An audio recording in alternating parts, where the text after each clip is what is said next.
Hello, magandang araw sa ating lahat mga ka-members. Ang ating pag-usapan today is about social pension ng mga senior citizens. Ililipat na daw sa NCSC from DSWD. Totoo to? Kailan? At saka, sino-sino ba talaga ang dapat tumanggap ng pension na ito? May kasalanan ba ang tumanggap na hindi naman indigent? Lilinawin yan ng NCSC Commissioner. Okay. So, bago pa natin pag-usapan yan, if bago ka pa lang sa ating channel, pag-isuyo yung subscribe, like, share, and click the notification bell para updated ka sa lahat ng mga video uploads natin.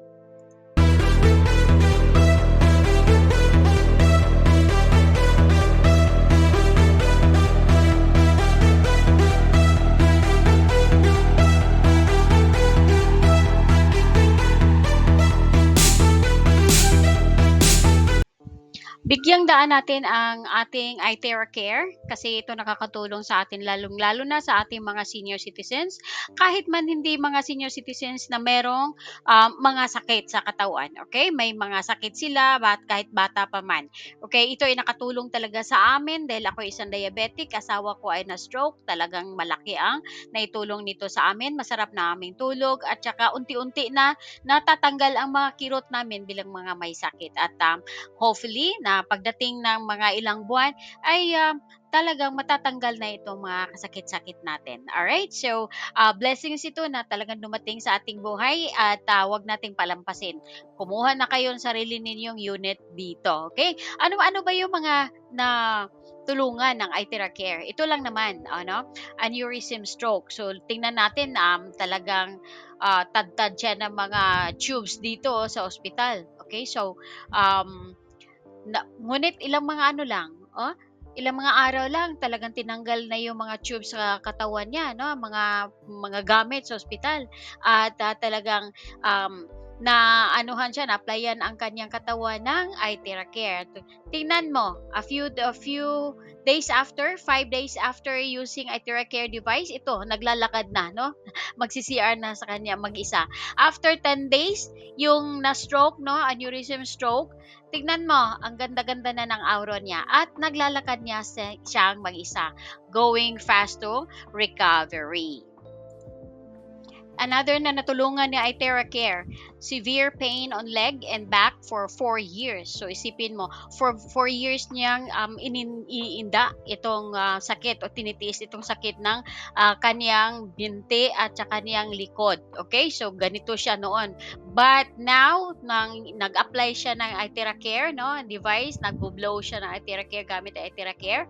After 10 days na paggamit niya, ito na siya, nakalakad na, wala namang sakit. Hindi mo makikitaan ng sakit ang kanyang itsura na. Okay? So, ano pang hinintay natin? Avail na. At papaano makapag-avail ng ating iTerra Care?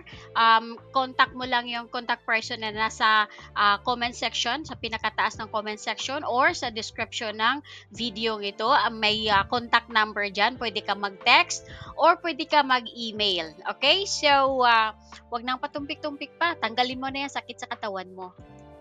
Okay, so kumuha na kayo ng sarili ninyong iTerra Care sa loob ng bahay. Okay? Kasi pag masakit ang ulo, masakit ang katawan, madali lang mag-blow ka na kaagad, no? So contact us and the information na nandito. So my phone number dyan, my email. And make sure na kayo ay nakakabili ng original, no? Hindi imitations. Kasi syempre katawan natin yan, kalusugan natin yan. Okay? Alright, so pakinggan natin at panoorin kung anong sinasabi ng NCSC commissioners tungkol sa social pension ng senior citizens na ililipat na daw sa NCSC from DSWD. Merong posibilidad na baka merong tumatanggap ng social pension na hindi naman siya qualified na indigent. Meron bang pananagutan ang nasa barangay o yung mismong senior citizen na ipinasok bilang indigent pero hindi naman talaga indigent pero tumatanggap ng social pension? May pananagutan ba yon? So kaya aalamin natin kung may pananagutan ba yung mga sorry. May pananagutan ba yung mga tumanggap ng social pension na hindi man naman dapat kasi indigent dapat ang tumatanggap, ano? Tingnan nga natin ito. At Atin din sasagutin muna yung mga taga GSIS na nasa comment section before ng ating videong ito. Nagtatanong, paano naman yung mga GSIS? Meron ba matatanggap? Mga SSS lang ba? Senior citizen lang ba? No, hindi. Is there a 13th-month pay for GSIS pensioners 2023? Yes. Nakalagay kasi doon 2024 nung last ano natin. Pero kinokorek natin yon, no? 2023 pa lang ang bigayan ng 13th month. Now, sa GSIS, mandatory yung 13th and 14th month pensions to all GSIS and SSS pension or pensioners. So, all government service insurance system or GSIS and social security system or SSS pensioners shall be entitled to 13th and 14th month pension benefits in the amount equivalent to their monthly pension. Okay? So, kayo mga GSIS, pensioners and SSS, may matatanggap kayo at napakaganda. Bakit? Kasi 13th and 14th month kayo. Unlike nung kami ay nasa employee sector pa, no? Employed pa ako, wala naman kaming 14th month, 13th month lang kasi mandatory yan sa mga hindi naman nagtatrabaho sa GSIS or sa SSS, okay? So, mga private sector kami, kaya hindi sila obligado na magbibigay ng 14th month. Pero pagka nasa gobyerno ka, nagtatrabaho sa gobyerno, abay, meron kayong 13th month at 14th month. So, malinaw na ngayon na meron din kayong tinatanggap, okay? Or tatanggapin. Okay? So, how much is GSIS Christmas bonus? How much is the Christmas cash gift? Pensioners whose previous Christmas cash gift is above 10,000 are given an amount equivalent to 1 month pension but not more than 12,600. So that's for GSIS. Now, SSS, how much is the SSS pensioner Christmas bonus? Amount and payment schedule of Christmas bonus. For instance, a pensioner who receives a monthly pension of up to 2,400 pesos will be entitled to a maximum bonus of 6,000 pesos, while those that draw more than 10,800 per month will get an additional 20,000 as part of their annual Christmas bonus. So, SSS, may tinatanggap kayo, no? Hindi ko lang talaga na yung SSS GSIS naka-focus doon kasi sa last video natin, pasensya na. But bigyan daan natin ito para malinaw na meron talaga not only the senior citizens but also ang GSIS, SSS pensioners. So, may matatanggap ang lahat. Ako lang ang wala. At yung mga hindi, mga pensioners. Pero yung mga hindi pensioners na merong mga work, meron din sila. Pero sa mga private sector, sinabi ko sa inyo na 13th month lang. No, yan ang mandatory. Pero pag sa government ka nagtatrabaho, good job sa'yo. May 13th month, may 14th month ka pa. Okay? So, saan ka pa? 'Di ba? Sana all.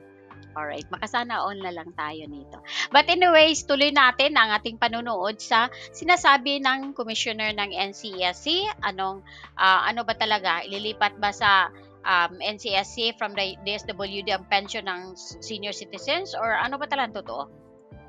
Merong posibilidad na baka merong tumatanggap ng social pension na hindi naman siya qualified na indigent.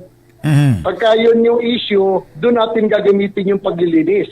Kailangan nating linisin yung listahan natin ng tumatanggap ng social pension kung qualified ba sila pursuant doon sa provisions ng RA 9994 kung sino yung dapat tumanggap ng social pension. So magkakaroon ba ng separate na listahan yung tumatanggap ng social pension na mga indigent compared to sa ilang mga hindi naman indigent na senior citizen? Yun yung paglilinis na sinasabi. Ang problema natin yan, hindi namin pwedeng pakialaman yon hanggat hindi officially tina-turn over sa amin ng DSWD. Di ba? Kasi kung ang nagsasagawa ngayon ng pag-deliver ng social pension is DSWD, sila yung may karapatan na maglinis, sila yung may trabaho na maglinis, di ba? Para sabihin natin na mali yung listahan nila, that will be presumptuous, di ba? Hanggat hindi na ililipat yan sa amin, hindi kami pwedeng gumawa ng isang hakbang, malaking hakbang kung paano lilinisin yon.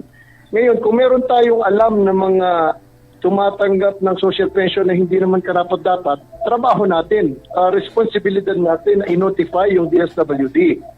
Diba? Kapag notify natin sila, then magsasagawa sila ng aksyon kung paano i-correct yun. I-verify nila yun. Di ba? Yun yung paglilinis na ano. At the moment, para magkaroon ng paglilinis, kailangan merong dahilan. Kailangan mong i-report na merong tumatanggap ng social pension na hindi karapat-dapat din. Doon papasok yung word na paglilinis. Okay, meron bang pananagutan? Meron ho bang pananagutan, Commissioner, yung isang senior citizen, indigent man siya o hindi, pero tumatanggap po ng social pension, siguro kaibigan ng barangay, kapitan, o ng kagawad, o sino mang madikit na opisyalis na pwedeng pagkatiwalaan doon, o kaya kamag-anak nila. Meron bang pananagutan ang nasa barangay o yung mismong senior citizen na ipinasok bilang indigent, pero hindi naman talaga indigent, pero tumatanggap ng social pension? May pananagutan ba yon? Alam mo, Kahiro, technically, dapat merong pananagutan. Kaya lang, hanggat walang batas na nagsasabing may pananagutan siya, wala siyang pananagutan. Di ba, parang hindi bawal tumawid ng karsada, pero kung merong batas o merong ordinansa na sabi, no, jaywalk sa lugar na yon, pag tumawid ka, may may parusa ka. Di ba? Yung kasing RA 9994, ang sabi lang niya, ay yung indigent na senior citizen ay tatanggap ng social pension. Pero hindi nakalagay doon sa batas na yun, kapag ikaw ay hindi indigent ay tumanggap ka, kailangan kang parusahan. Pag sinabi ka bang indigent, yung provision ng batas, ang nagsasabi na wala siyang binabiolate na batas kasi hindi naman nakalagay doon hindi naman stipulated doon sa di ba? Sa mga panukalang yun. Pero pag sinabi bang indigent, ano bang dapat maunawaan ng nakikinig sa atin? Kasi nga marami nagtataka, senior citizen na ako, bakit daw ako hindi kasama sa social pension? Mas mahirap pa ako doon, pero yun, mukhang may kaya, pero meron siya, ako wala. Ano ba ang dapat nating maunawaan pag sinabing indigent? Alam mo, medyo sensitive siya ganito. Nakalagay ito sa RA 9994, ang indigent is one who is frail. Ibig sabihin, mahina yung katawan mo. Pagkatapos you are sickly or with disability. So, kailangan mahina ang katawan mo tapos may sakit ka. O kaya mahina ang katawan mo tapos may disability ka. Kung mahina lang ang katawan mo, wala ka namang sakit, hindi ka papasok dun sa indigent. Pagkatapos may nakalagay doon na hindi ka tumatanggap ng pension sa private or sa government. So wala kang pension sa SSS, GSIS or any annuity. Kaya pagkatapos hindi ka tumatanggap ng regular support sa iyong mga kamag-anak o kaibigan. So, pagdating doon sa violation ganito, merong nung panahon siguro nagbigay ng social pension, baka talagang qualified siya na indigent. Ngayon, lumipas ang panahon, nagkaroon siya ng trabaho. Correct. Baka tumama sa loto o tumama sa wedding, mga ganong klase ba? Nagkaroon siya ng puhunan, gumanda yung business niya. So, pwede naman na nung umpisa ay qualified siya, tapos hindi na siya qualified nung mga sumunod na panahon. So, ang problema natin, wala nga kasing malinaw na guidelines kung paano siya i-correct. Nakalagay doon sa provisions ng IRR ng 9994 na kailangan binabalidate siya every 2 years. Kaya lang, dahilan doon sa laki ng trabaho, isipin mo 4 na milyon yung bibigyan mo. Pwede mo bang puntahan yung 4 na milyon na yun para i-validate kung mahirap pa din siya? Hindi mo naman, hindi mahirap din gawing i-headcount sa mga yan. Kaya nga, so yun yung mga issues na kailangan namin i-hurdle kapag ka nailipat na ng DSWD sa NCSC yung trabaho na yon. But let me say, Kahiro, yung kahit na gaano kalaki yung social pension, 50 billion yon sa 2024. But in terms of social work, in terms of developmental, 20% lang siya sa lahat ng trabaho ng NCSC. Kasi ang trabaho ng NCSC hindi naman mamigay lang nung social pension, hindi naman yung ayuda lang So yung pamimigay na yon in terms of quantifiable effort and time, 20% lang siya. Ang 80% na trabaho ng NCSC ay yung developmental. Kung paano natin paano tayo gagawa ng paraan na humaba ang buhay ng senior citizen, paano sila maging aktibo. So yun yung developmental side. So meron kaming 7 core programs kagaya ng SICAD na kung paano mong tuturuan yung senior citizen na maging busy siya. Di ba merong biblical na pagka daw pwede mong pakainin yung anak mo ng isda o pwede mo siyang turuang mangisda.